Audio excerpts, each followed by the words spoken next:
विकोर और डोलोरेस एक ही साथ एक अजीब सी मौजूदगी को महसूस करते हैं। दोनों ने फौरन एक तरफ देखा और सामने खड़ा था वो एफीबो। उसकी नजरें सीधी उन दोनों पर थीं, ठंडी और बेमानी। डोलोरेस की आंखों में उलझन भर आई, जैसे पूछ रही हो ये कौन है। लेकिन विकोर, उसकी रगों में जैसे खतरे की घंटियां बजने लगी। वो समझ गया उन्हें देख लिया गया है। कुछ सेकंड बीते और किसी ने कुछ नहीं कहा। विकोर की नजरें अब सीधी एफीबो पर टिक गई थी। उस अजनबी की आंखों में कुछ तो अजीब था, कुछ जाना पहचाना। अब जब डैंटेलियन ने उसका चेहरा इंसानों जैसा बना दिया था, विकोर उसकी असली पहचान पकड़ नहीं पा रहा था। तभी डैंटेलियन ने अपनी पीठ सीधी की, आंखें बंद की और होठों पर एक अजीब सी मुस्कान। मगर उसकी मुस्कुराहट में डिसअपॉइंटमेंट था, क्योंकि अब उसे ये जानकर बुरा लगा कि सेंटेस को दूसरों की बातें चुपके से सुनने की आदत है। उस अमीर आदमी ने, जो अभी तक डैंटेलियन से बात कर रहा था, बस अपनी हथेली पेट पर रखी और खामोश खड़ा रहा। सेंटेस की आंखें हैरानी से भर आईं। वहीं दूसरी तरफ विकोर की नजरें जमीन पर गड़ गईं। उसकी मुट्ठियां जकड़ी हुई थी। उसे पता था ये इंसान नहीं, ये एक मॉन्स्टर है। डैंटेलियन अब सीधा सेंटेस से पूछता है, तो क्या तुम अपने किसी क्लासमेट के साथ सीक्रेट रोमांस कर रही हो? डोलोरेस थोड़ी घबरा गई। उसने खुद को संभाला, पलटी, हाथ पेट पर रखे और बोली, ये सब एक मिसअंडरस्टैंडिंग है। विकोर भी धीरे से पलटा और चुपचाप डैंटेलियन को घूरने लगा। डोलोरेस की आंखों में अब चिंता थी। जो एम्बिग्युइटी थी उस सिचुएशन में, उसने उसे पकड़वा दिया था। डैंटेलियन अब विकोर की आंखों में देखता है और फिर मुस्कुराता है। वो कहता है, एकेडमी यूनिफॉर्म तो ऑर्फनेज में वॉलंटियर बनकर आए हो शायद। विकोर ने कुछ नहीं कहा, लेकिन उसकी नजरें, उसकी नफरत सब कुछ बयां कर रही थी। तभी डैंटेलियन की आंखें चमकने लगी। उसके चेहरे पर शैतानी एक्साइटमेंट तैरने लगी। उसने गौर किया, विकोर का चेहरा चश्मे के पीछे छुपा सही, लेकिन बेहद खूबसूरत था। वो मुस्कुराया धीरे से, ये चेहरा, ये तो मेरी कलेक्शन का एक रेयर पीस बन सकता है। विकोर ने उसे घूरा, एकदम शांत मगर अंदर से धधकता हुआ।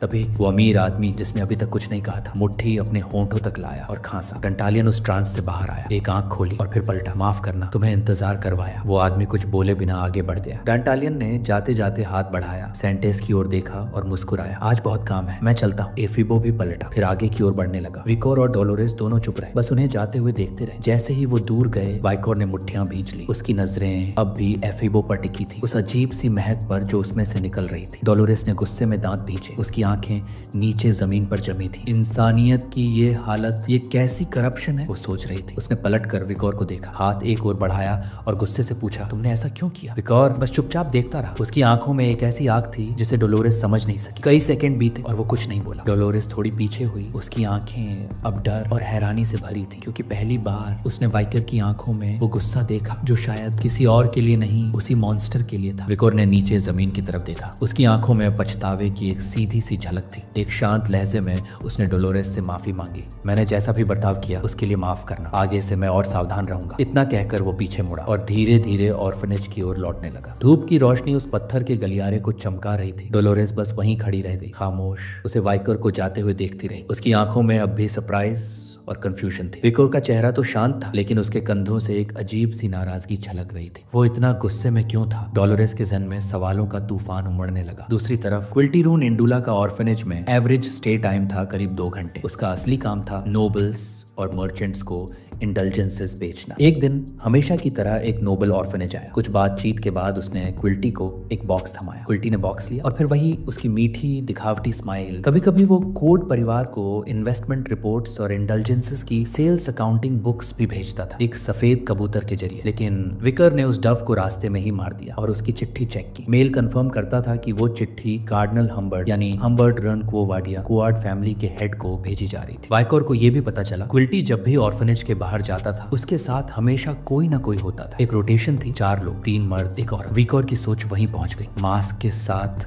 जब एफीबो दिखा था और फिर मास्क उतार कर, एक्सप्लोजन के बाद ऑर्फनेज में जो मास्क मिला था उसकी स्मेल भी उसी से मैच करती थी, बिल्कुल एफीबो जैसी। अब वापसी करते हैं प्रेजेंट में। विकोर ने धीरे धीरे अपना सिर झुका लिया और जमीन को घूरने लगा। उसके एक्सप्रेशन में एक तरह की हार थी, एक लॉस्ट सा लुक। उसे अंदाजा था बाकी बचे हुए 3 बॉडीगार्ड्स भी शायद एफीबो जैसे ही होंगे, यानी एडवांस्ड ग्रेजुएट लेवल या उससे ऊपर। और ऊपर से क्विल्टी खुद 10 एलाइट कॉर्प्स में से एक। सीधा क्विल्टी को एलिमिनेट करना सुसाइड के बराबर था। पहले उन 4 गार्ड से निपटना पड़ेगा, फिर उसकी बारी आएगी। तभी सैंचो, ट्यूडर और पिगी उस जगह पहुंचे और सामने का सीन देखकर सन्न रह गए। उनके सामने विकोर बैठा था, रिवर के पास, लकड़ी की पट्टी से ऑर्फनेज के बच्चों के गंदे कपड़े धो रहा था। बगल में कपड़ों की एक बड़ी टोकरी थी। सांचो ने आर्म्स फोल्ड की, आंखें बंद की और थोड़ी शर्मिंदगी महसूस की। हम तो बस पॉइंट्स कमाने आए थे और ये बंदा देखो जान लगा रहा है। ट्यूडर की मुट्ठियां बंद गई। उसके एक्सप्रेशन में अब डिटर्मिनेशन था। विकोर सिर्फ बच्चों की मदद नहीं कर रहा, वो तो एक हीरो बन रहा है। पिगी बस चुपचाप उसे देखता रहा। फिर थोड़ी देर बाद तीनों ने एक साथ अपनी मुट्ठियां हवा में उठा। विकर ने उनकी आवाज सुनी। वो जो पानी में कपड़े धो रहा था थोड़ा चौंका। उसने हाथ से अपने गाल साफ किए और फिर नीचे देखने लगा। वो इतना गहराई से सोच में डूबा था कि उसे पता ही नहीं चला उसके दोस्त उसके पास आ चुके हैं। दिन में कुछ करना मुश्किल था, उसे रात का इंतजार करना होगा। अभी के लिए वो अपने काम पर ध्यान देना चाहता था। आसमान साफ था। थोड़ी देर बाद ऑर्फनेज के बच्चे मैदान में रन फ्लैट खेल रहे थे। एक बच्चा गेंद हवा में उछालता है, बाकी बच्चे उसके पीछे दौड़ पड़ते हैं। हंसी, एक्साइटमेंट और एनर्जी हर तरफ थी। एक पेड़ के नीचे एक छोटी सी लड़की अकेली बैठी थी और चुपचाप बच्चों को खेलते देख रही थी। वो थी पेरी। कुछ मिनट बीते लेकिन वो खेलने नहीं गई, बस सबको देखती रही। तभी अचानक उसने अपना सिर मोड़ा और उसकी आंखों में सरप्राइज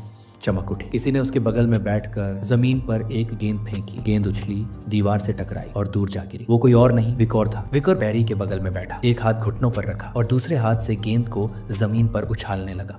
पेरी चुपचाप उसे देखती रही। उसके चेहरे पर सवाल थे, ये क्या कर रहा है? विकोर ने गेंद उछालनी जारी रखी और धीरे धीरे पेरी की आंखों में क्यूरियोसिटी चमकने लगी। उसकी नजर अब उस गेंद पर जम गई थी। आंखें बस उसे फॉलो कर रही थी। विकोर की निगाहें उस मासूम क्यूरियोसिटी पर पड़ी और उसके चेहरे पर एक हल्की सी मुस्कान फैल गई। ब्लॉक के बच्चे भी इसी तरह इस गेंद से खेलना पसंद करते थे। उसने गेंद उठाई, लेकिन सच्चाई ये थी वो कोई आम बॉल नहीं थी। वो था मैडम का अंडा। अब तक उसमें से कोई हैचिंग के साइंस नहीं आए थे और ग्रिप भी अच्छी थी। विकोर हमेशा इसे अपने साथ कैरी करता था, लेकिन कभी सोचा नहीं था कि इसका इस्तेमाल इस तरह भी हो सकता है। उसने फिर से गेंद उछाली। पेरी की क्यूरियोसिटी अब और गहरी हो गई। वो बस स्टन्ड होकर देखती रही। ये गेंद इतनी बाउंस कैसे कर रही है? उसकी आंखों में अब एक्साइटमेंट था, खेलने की चाहत साफ दिख रही थी। उसने थोड़ी देर कोशिश की खुद को रोकने की, लेकिन आखिरकार उसने गेंद उठा ली। उसके चेहरे पर अब एक एक्साइटेड इनोसेंट सी स्माइल थी और फिर वो खुश होकर गेंद को बाउंस करने लगी। विकर जो अब भी हाथ से अपने मुंह को छुए बैठा था, बस उसे देखता रहा और मुस्कुराने लगा। उसका प्लान काम कर गया था। उन दोनों के पीछे एक सीढ़ी पर सिंक्लेयर बैठी थी। एक हाथ उसने अपने घुटनों पर रखा था, दूसरा सिर के नीचे। उसने अपनी आंखें बंद कर ली और एक धीमी सी सुकून भरी मुस्कान उभर आई। जैसा सोचा था, विकोर वाकई में अच्छा है। वो बुदबुदाई। उसकी आवाज सुनते ही विकोर ट्रांस से बाहर निकला, अपने मुंह से हाथ हटाया और थोड़ा चौंकते हुए पीछे मुड़ा। सिंक्लेयर वहीं बैठी थी। वो थोड़ा ब्लश करने लगी, लेकिन उसकी आंखों में अब भी हैप्पीनेस थी। तुम्हारे अंदर एक ब्लंट सा साइड है, उसने मुस्कुराते हुए कहा। विकोर ने उसकी तरफ देखा भी नहीं, बस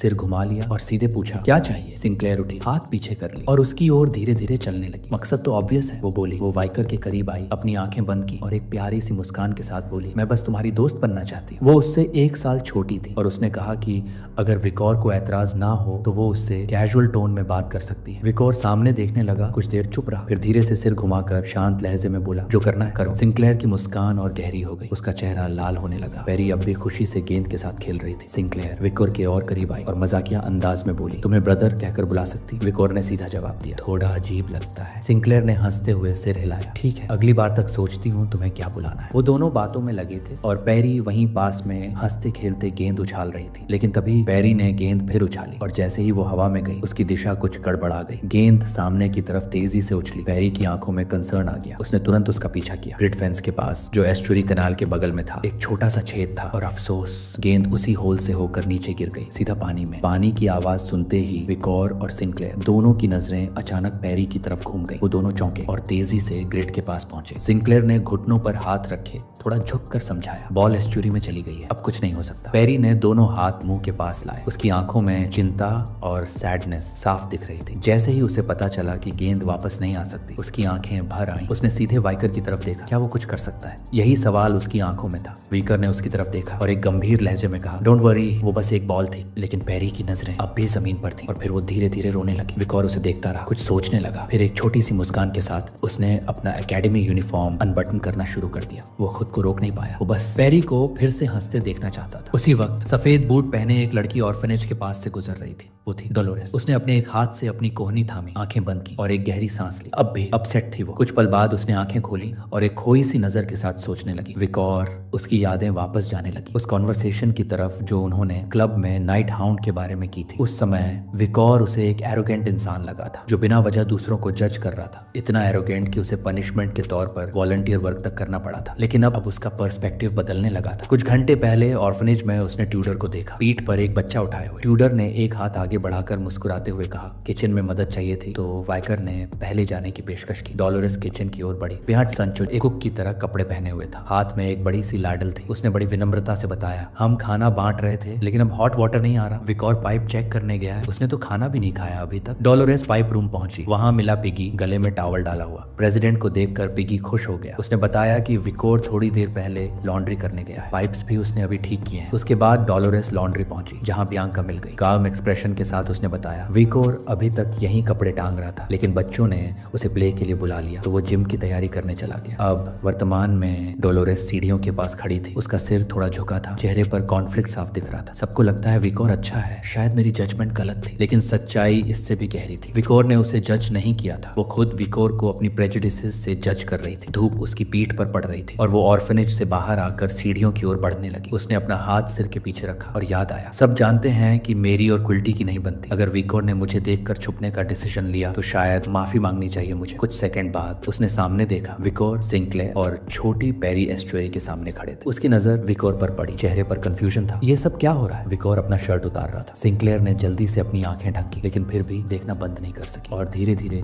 वो ब्लश करने लगी। पेरी अपने सीने पर हाथ रखे रो रही थी। बॉल चाहिए। उसकी मासूम आंखें बस एक ही बात कह रही थी। वाइकर ने एकेडमी यूनिफॉर्म और बूट्स जमीन पर उतार दी, फिर एक गहरी सांस लेकर पीछे की तरफ रन अप लिया और एक लंबी छलांग मारते हुए सीधे गंदे एस्चुरी में कूद पड़ा। सिंक्लेयर, डोलोरेस और पेरी तीनों की आंखें एक साथ चौड़ी हो गई, मुंह खुले रह गए, कोई कुछ कह नहीं पाया। कुछ ही पलों बाद विकोर पानी से बाहर आया, हाथ में पकड़ा था वही गेंद। अब वो पूरी तरह गंदे पानी से भीग चुका था, गेंद भी कीचड़ में लथपथ थी। उसने उसे हाथ में उठाया, देखा और पेरी की तरफ मुड़ते हुए बोला, देखो मिल गई तुम्हारी बॉल, अब तुम्हें उदास होने की जरूरत नहीं। सिंक्लेयर ने अपना हाथ मुंह पर रखा, उसकी आंखों में हैरानी और गाल पूरे टमाटर जैसे लाल।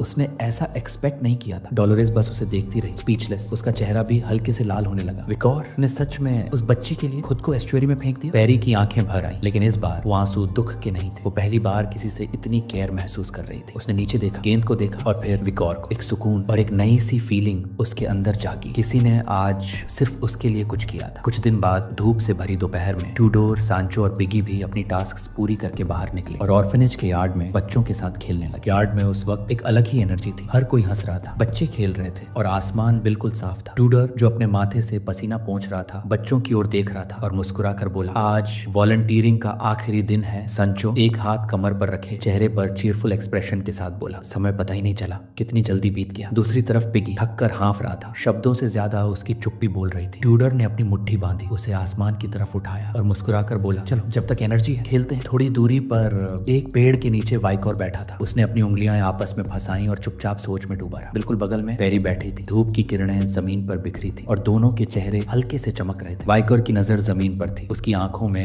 एक खोया हुआ भाव था। पेरी के हाथ में फूलों से बनी कोई चीज थी और उसकी नजरों में उदासी साफ दिख रही थी, क्योंकि आज विकोर का ऑर्फनेज में आखिरी दिन था। पेरी का चेहरा लाल था, उसकी सैडनेस उसकी मासूम आंखों में बस चुकी थी। उसने धीरे से सिर उठाया और चुपचाप विकोर को देखने लगी। विकोर ने भी सिर उठाया, चेहरा सीरियस था। दिमाग में अब भी डांटालियन को मारने का प्लान चल रहा था। लेकिन तभी पेरी धीरे से उसके पास आई, बिना कोई आवाज किए। उसने फूलों से बनी वो क्राउन विकोर के सिर पर रख दी। विकोर की सोच टूट गई। उसने चौंक कर सिर छुआ और हल्की कंफ्यूजन के साथ पूछा, ये क्राउन है? पेरी घबरा गई, उसके माथे पर पसीना आ गया। वो झट से हाथ हिलाने लगी, नहीं नहीं कहने के अंदाज में। फिर वो उसके पास आई और उसका हाथ थाम लिया। विकोर और ज्यादा कंफ्यूज हो गया, ये क्या करना चाहती है? पेरी ने उसका हाथ अपने एक हाथ में लिया और दूसरी उंगली से उसकी हथेली पर लिखना शुरू किया। Thank you. विकोर उसकी तरफ देखता रहा, आंखों में हल्की सी हैरानी थी। आज का दिन सच में खास था। पेरी ने उसकी तरफ देखा, धन्यवाद हमेशा मेरे साथ रहने के लिए और मेरी बॉल ढूंढने के लिए। विकोर ने मुस्कुराकर कहा, धन्यवाद मत कर, मुझे अच्छा लगा इसलिए किया। पेरी ने अपना हाथ पीछे खींचा, कुछ पल सोची, फिर दोबारा उसकी हथेली पर कुछ लिखा। फिर उसने दोनों हाथ सीने के पास लाकर एक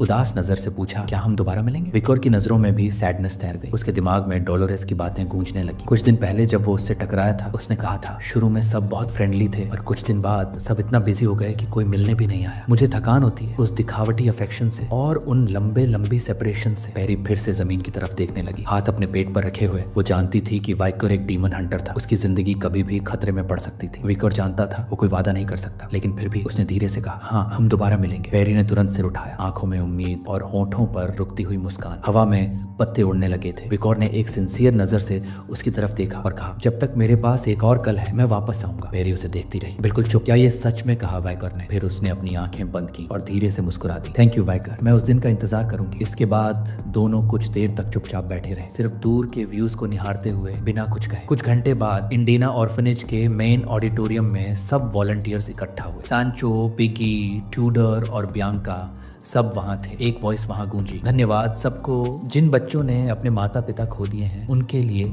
ये प्राइसलेस है। आप लोगों को जानकर इन बच्चों ने अपने माँ बाप की मौजूदगी महसूस की और अपने दिल के खालीपन को भर पाया। और ये सुनते ही पूरे हॉल में एक एक कर सबकी आंखें भर आई। हर वॉलंटियर अपने अंदर कुछ लेकर जा रहा था, लेकिन ऑर्फनेज ने उनसे कुछ और भी ज्यादा ले लिया था, उनका दिल। ऑडिटोरियम की भीड़ में सबसे सामने खड़ा वो इंसान जिसने सबको धन्यवाद कहा था, वो था क्विल्टी। उसने दोनों हाथ फैलाए, आंखें बंद की और एक हल्की मुस्कान के साथ बोला, अगर ये बच्चे सही तरीके से बड़े हो पाएंगे तो उसका श्रेय जाएगा आप सब वॉलंटियर्स को। उसी वक्त एक वर्कर डोनेशन का एक बड़ा बॉक्स धक्का देता हुआ अंदर आया। क्विल्टी ने हाथ बढ़ाया और एक नर्म मुस्कान के साथ बोला, इस बॉक्स के जरिए वही प्यार इन बच्चों तक पहुंचा दीजिए जो आपने पिछले 10 दिनों में महसूस किया। ये सुनते ही पिगी की आंखों से आंसू बहने लगे। उसने अपने चेहरे को दोनों हाथों से ढक लिया। वो अब रुक नहीं पा रहा था। उसके ठीक बगल में खड़ा था वाइकोर, जिसकी नजरों में हैरानी थी क्योंकि क्विल्टी वहां खुद आया था। विकोर ने अपने चश्मे को एडजस्ट किया और मन ही मन सोचा, ये हरामी शैतान की जुबान से शुक्रिया बोलता है, इतनी नरमी से दिलों में रिस्पेक्ट और गिल्ट दोनों डाल देता है। उसे पता था क्विल्टी और उसके लोग अब स्टूडेंट्स को धीरे धीरे मैनिपुलेट कर रहे हैं ताकि वो ऑर्फनेज के लिए डोनेशन करे। क्विल्टी के ठीक पीछे खड़े थे उसके 4 सबऑर्डिनेट, अब सब इंसानी चेहरों में, लेकिन एक शब्द भी नहीं बोले। क्विल्टी के चेहरे पर वही जेंटल स्माइल थी। अब जब उसके चारों आदमी वहां थे, विकोर समझ गया था अब इनकर्जन करना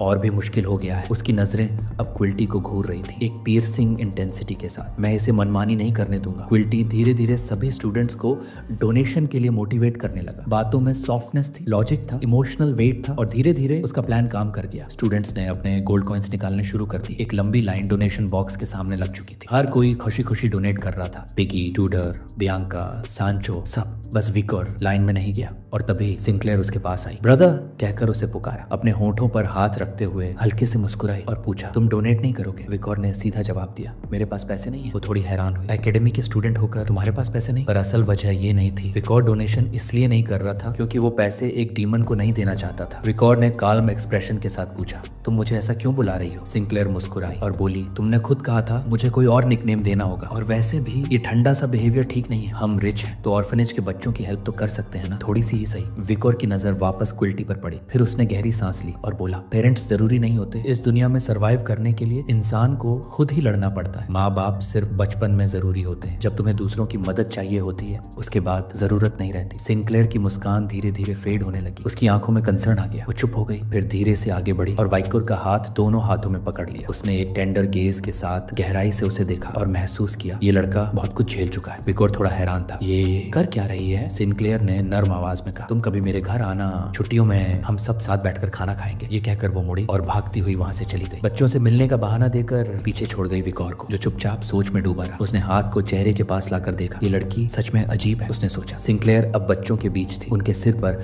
हाथ फेर रही थी एक प्यारी मुस्कान के साथ। विकोर की नजर अब पूरी क्लैरिटी के साथ उसे ऑब्जर्व कर रही थी। एकेडमी में जो आइडेंटिटी उसने भेजी थी वो फेक थी। रिग्रेशन से पहले वो 4 साल तक एकेडमी की टॉप जीनियस थी। रिटन और प्रैक्टिकल दोनों एग्जाम्स में कभी फर्स्ट प्लेस नहीं छोड़ी थी, लेकिन जैसे ही ग्रेजुएशन हुई वो गायब हो गई। कोई नहीं जानता क्यों। अब सारे बच्चे वॉलंटियर्स की तरफ दौड़े चले आ रहे थे, खुशी से उन्हें गले लगाने के लिए। ऑर्फनेज की पहली मंजिल पर सबसे आगे खड़ा था क्विल्टी। उसके दोनों हाथ फिर से फैले हुए थे और उसी मीठी धीमी आवाज में उसने कहा, अब वक्त है धन्यवाद देने का जिन्होंने पिछले 10 दिनों तक इन बच्चों के साथ वक्त बिताया। चारों तरफ गुड बाय का इमोशन तैरने लगा। ट्यूडर ने एक बच्चे को गले लगाया, आंखें बंद की और रोने लगा। हर हफ्ते मिलने आऊंगा, उसने कसम खाई, तब तक जब तक तुम ग्रेट हीरो नहीं बन जाते, और उसके बाद भी मैं आता रहूंगा। संचो झुका, एक बच्चे के कंधे पर हाथ रखा, सिर पर हाथ फेरा और बड़े ही सिंसियर लुक में कहा, नॉर्थ में बच्चे ही फ्यूचर होते हैं, एम्पायर का भविष्य तुम पर टिका है, मेहनत करो, हार मत मानना। 3 छोटे बच्चे पिगी के पास आए। पिगी ने अपनी बाहें फैलाकर उन्हें गले लगाया और फिर से रोने लगा। मैं लौट कर आऊंगा, उसने वादा किया, इस बार बहुत सारा टेस्टी खाना लेकर। दूसरी तरफ बियांका एक छोटी लड़की का सिर सहला रही थी जिसकी आंखों में आंसू थे। बियांका की खुद की आंखें भी भर आईं। पता ही नहीं चला ये 10 दिन कैसे निकल गए। मैं इसे बेहद ज्यादा चाहने लगी हूँ। चारों तरफ गुड बाय के इमोशन थे, लेकिन एक इंसान अब भी चुपचाप खड़ा था, वाइकर। उसकी नजरों में जिज्ञासा थी। वो इधर उधर देखने लगा और तभी उसके सामने थी डोलोरेस। वो 2 बच्चों के सिर सहला रही थी। विकर ने धीरे से पास जाकर उसका ध्यान खींचा। डोलोरेस ने उसकी आवाज सुनी और आंखें चौड़ी हो गई। कुछ समझ नहीं आया, लेकिन उसका दिल जोर से धड़कने लगा। वो धीरे धीरे ब्लश करने लगी। उसके जहन में वही इमेज बार बार आ रही थी, विकर का वो सीन जब उसने एस्चुरी से बॉल निकाला था। क्यों बार बार ये तस्वीर मेरे दिमाग में आ रही है, विकोर ने एक काल्म एक्सप्रेशन के साथ कहा। मुझे तुमसे एक सवाल पूछना है। उसने डोलोरेस को गौर से देखा। क्या तुमने पैरी को कहीं देखा है? डोलोरेस थोड़ी देर चुप रही, फिर अपने गाल पर हाथ रखते हुए नजरें चुराई। आज सुबह तो देखी थी, उसने धीमे से कहा, लेकिन अब कहीं नहीं दिख रही। विकोर की आंखों में इंस्टेंटली अलर्टनेस आ गई और साथ में रेज। अगर डोलोरेस को भी नहीं पता तो जरूर कुछ हुआ है। उसने बिना कुछ कहे पीठ मोड़ी और चलने लगा। डोलोरेस ने उसका हाथ पकड़ने की कोशिश की, लेकिन समझ नहीं पाई कि सब हो क्या रहा है। विकोर के जहन में सिर्फ एक ही इमेज थी, पैरी की वो हंसी, वो खुश चेहरा। वो क्यों नहीं आई? रास्ते में अचानक उसने चलना रोका और सिर घुमाकर क्विल्टी को घूरने लगा। क्विल्टी धीरे धीरे उसकी तरफ देख रहा था और एक जानबूझकर भरी मुस्कान उभर आई उसके चेहरे पर। This bastard!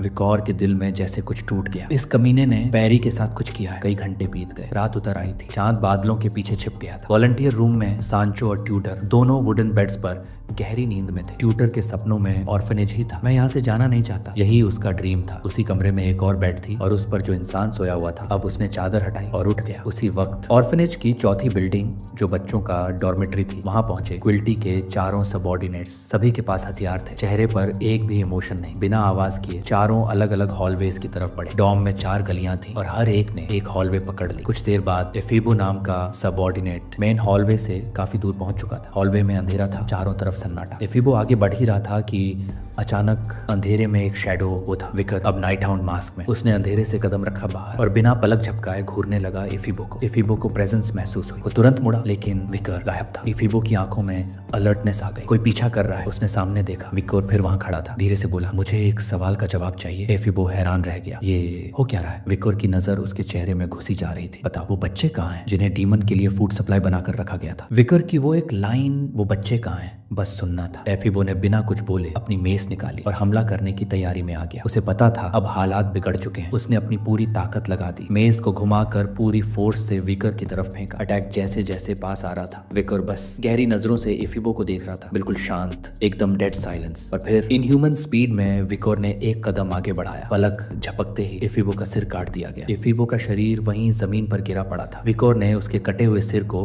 बालों से पकड़ लिया। ये कुछ नहीं बोलेगा, ये तो मर गया। विकर ने धीरे से अपनी तलवार निकाली। बिल्जेबुब्स ब्लेड। तलवार बाहर आते ही उसमें से एक डरावनी डेमोनिक एनर्जी फूटने लगी। विकर ने उसे गौर से देखा। अब समय बर्बाद करने का कोई मतलब नहीं, लेकिन तभी विकर की नजर नीचे गई। एफीबो के चेहरे से धुआं उठने लगा। चेहरा धीरे धीरे पिघल रहा था, लेकिन विकर ने अब भी बालों से सिर पकड़ रखा था। उसके हाथ में अब भी जो चेहरा था वो गिरा नीचे। ये इंसान का चेहरा नहीं था, असल में वो एक मास्क था। सामने जमीन पर एफीबो का असली सिर लुढ़क रहा था। विकर एक पल के लिए बस वहीं खड़ा रहा, कुछ समझ नहीं आया। उसने अपने हाथ में मौजूद नकली चेहरे को देखा। ये इंसानी चेहरा नहीं था, एक नकली जिंदगी, एक नकली पहचान। अब विकर की नजर गई एफीबो के असल चेहरे पर, बिल्कुल डिस्फिगर्ड, एक आंख गायब, आधा चेहरा बिना स्किन के। और तभी विकर की आंखें सिकुड़ गई। ये चेहरा पेड्रो जैसा लग रहा है, लेकिन जब उसने और गौर से देखा, आंख के नीचे एक मोल था। विकर पीछे हट गया। नहीं, पेड्रो के चेहरे पर तो मोल नहीं था, लेकिन यादें टूटने लगी। रिग्रेशन से पहले विकर और पेड्रो एक रात जंगल में थे, कैंप फायर जला रहे थे, मुस्कुरा रहे थे, बातें कर रहे थे। पेड्रो अक्सर उस रात एक बात करता था, मेरा छोटा भाई खो गया है, आइसोलेशन ट्रेनिंग के लिए गया था लेकिन लौटा नहीं। अब विकर को सच्चाई समझ आई, वो आइसोलेशन में नहीं गया था, वो डीमन का शिकार बन गया था, अनडेड में बदल गया था। विकर ने सिर उठाया। अब उसकी नजरों में सीरियसनेस था, क्योंकि किसी के कदमों की आहट पास आ रही थी। अंधेरे हॉलवे में विकर के पीछे पड़ा था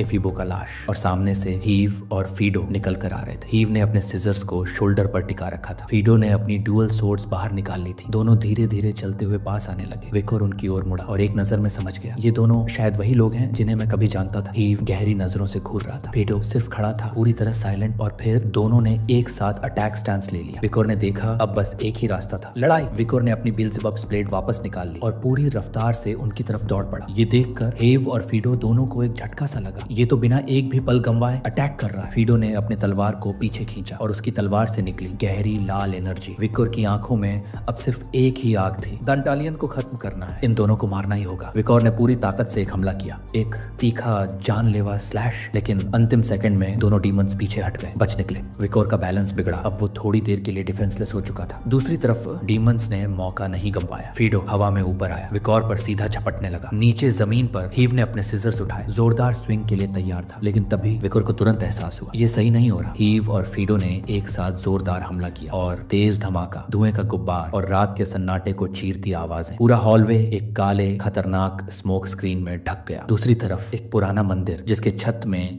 एक गोल छेद था और वहां से से चांद की रोशनी उतरकर सीधी एक गॉडेस की स्टैचू पर पड़ रही थी। उस रोशनी के बीच खड़ी थी एक सुनहरे बालों वाली लड़की, डोलोरेस। उसने अपनी दोनों हथेलियां जोड़ी और उस गॉडेस से प्रार्थना शुरू की। स्वर्ग की देवी, हमें क्षमा करना, जैसे हम दूसरों को माफ करते हैं। प्रार्थना करते करते उसके दिमाग में एक छवि आने लगी। विकोर जो एस्चुरी के पानी में भीगा हुआ था, हाथों में वो रहस्यमयी ग्लोविंग ऑर्ब। डोलोरेस ने अपने आप को रोकने की कोशिश की। नहीं नहीं, मुझे इस बारे में नहीं सोचना चाहिए। लेकिन विकोर की छवि और भी साफ होती गई। अब उसकी सांसें तेज हो चुकी थी। उसने अपनी हथेलियां और कसकर चेहरे के पास लाई, आंखें बंद की और उसका चेहरा पूरा लाल हो गया, पके टमाटर जैसा। हमें टेम्पटेशन से बचाना और बुराई से दूर रखना। लेकिन ये प्रार्थना बिल्कुल काम नहीं कर रही थी। विकोर की तस्वीर अब उसके दिल में बैठ चुकी थी। डोलोरेस ने अपने चेहरे पर हाथ रख लिया और एक लॉस्ट सी नजरों के साथ सोचने लगी। मैं बार बार उसी के बारे में क्यों सोच रही हूँ? सच तो ये था, वो वाइकोर से प्यार करने लगी थी, लेकिन मानने को तैयार नहीं थी। उसने गहरी सांस ली और तय किया कि आज की प्रार्थना यहीं खत्म करती है। वाइकोर तो बस एक अच्छा जूनियर है, बस और कुछ नहीं। अपने दिल पर हाथ रखा, लेकिन उसकी आंखों में अब भी वो सॉफ्ट ड्रीमी सी चमक थी। उसके मन में बस दो नाम घूम रहे थे, नाइट हाउंड और विकोर। लेकिन तभी धमाका, एक तेज आवाज से मंदिर की दीवार टूटकर चकनाचूर हो गई। डोलोरेस एकदम चौंकी। उसने सामने देखा, किसी का शरीर हवा में उड़ता हुआ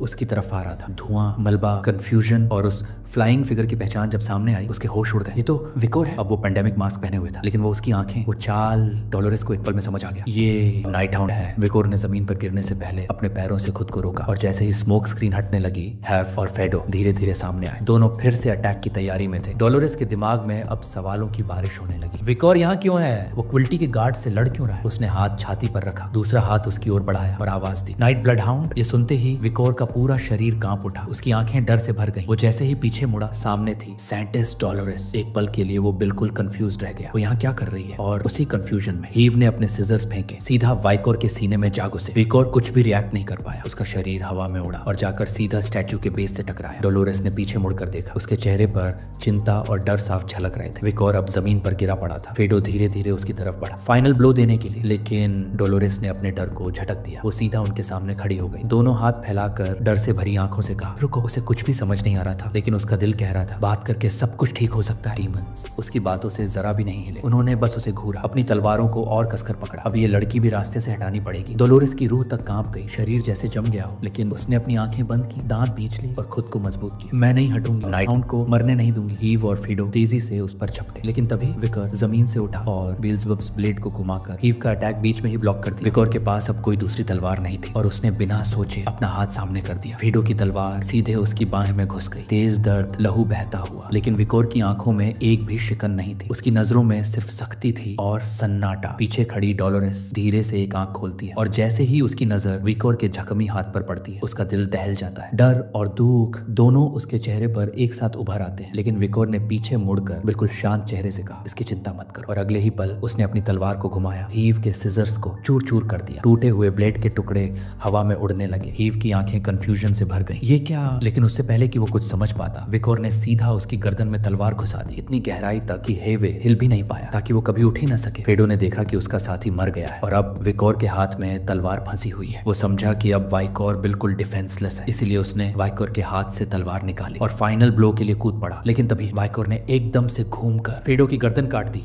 तेज वार, एकदम सटीक, और अगले ही पल खून का फव्वारा चारों ओर फैल गया। डोलोरेस अब भी वहीं खड़ी थी। उसने अपने कंधों को जोर से पकड़ लिया, दांत भींच ली। उसकी आंखें अब भी डर से भरी थी। अब वाइकोर का पूरा सूट खून से लाल हो चुका था। कुछ ही पल में दोनों डीमंस के सर उनके शरीरों के पास गिर पड़े। विकोर उनके पास गया, नीचे झुककर ध्यान से उन्हें देखने लगा, लेकिन एक शब्द भी नहीं बोला। डोलोरेस ने अपने हाथ को मुंह के पास लाया। उसकी आंखों में चिंता थी। उसका हाथ तो बुरी तरह घायल है। वो धीरे से उसके पास आई, मुट्ठियां भींची और कांपती आवाज में पूछा, आर यू ओके? तुम्हारा हाथ, अभी इलाज करना जरूरी है। विकोर अब भी पूरी तरह सीधा खड़ा था। इट्स फाइन, चिंता मत करो। फिर उसने अपना चेहरा उसकी तरफ मोड़ा, एक शांत ठंडी नजर से उसे देखा। उसने कभी सोचा भी नहीं था कि वो सेंटेस को यहाँ देखेगा, इस वक्त, इस जगह। डोलोरेस अब भी कॉर्प्स को देख रही थी, डर से भरे चेहरे के साथ। क्विल्टी के गार्ड्स ने मुझ पर हमला क्यों किया, जबकि वो जानते थे मैं कौन हूँ? विकोर ने उनकी तरफ इशारा किया, ध्यान से देखो। डोलोरेस ने एक नजर डाली और फीडो का चेहरा धीरे धीरे पिघलने लगा। उसने मुंह पर हाथ रख लिया। उसे घिन सी महसूस होने लगी। विकोर ने कहा, ये असली इंसान नहीं थे, ये तो अनडेड थे जो किसी और का चेहरा लगाए हुए थे। डोलोरेस की आंखें फटी रह गई। उसने कांपती आवाज में पूछा, ये सब कोवर्ट्स के साथ जुड़े लोग क्यों बन रहे हैं? मॉन्स्टर्स? वाइकोर का जवाब शांत था, तुम क्वेड्स की सेंटेस हो, तुम मुझसे ज्यादा जानती हो। डोलोरेस का चेहरा अब डर और कंफ्यूजन से भर गया। अब उसे साफ साफ दिख रहा था, ये सब क्विल्टी की साजिश है। वाइकोर ने धीरे धीरे हीव और फीडो का नकाब हटाया और ध्यान से उनके चेहरों को देखने लगा। फीडो काले बालों वाला,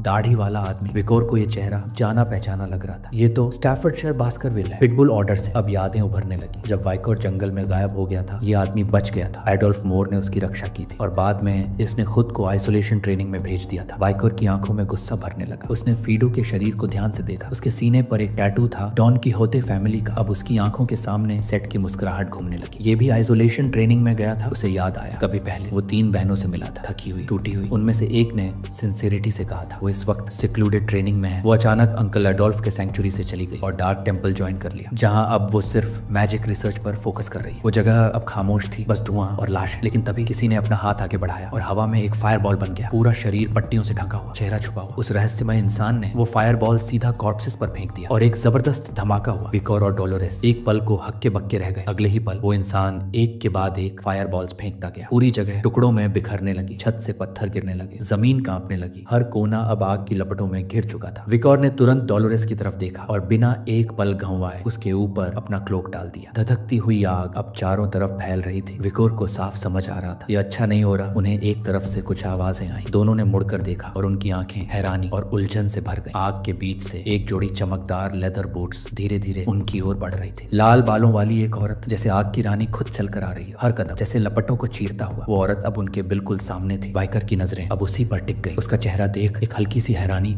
उसके चेहरे पर उभरी।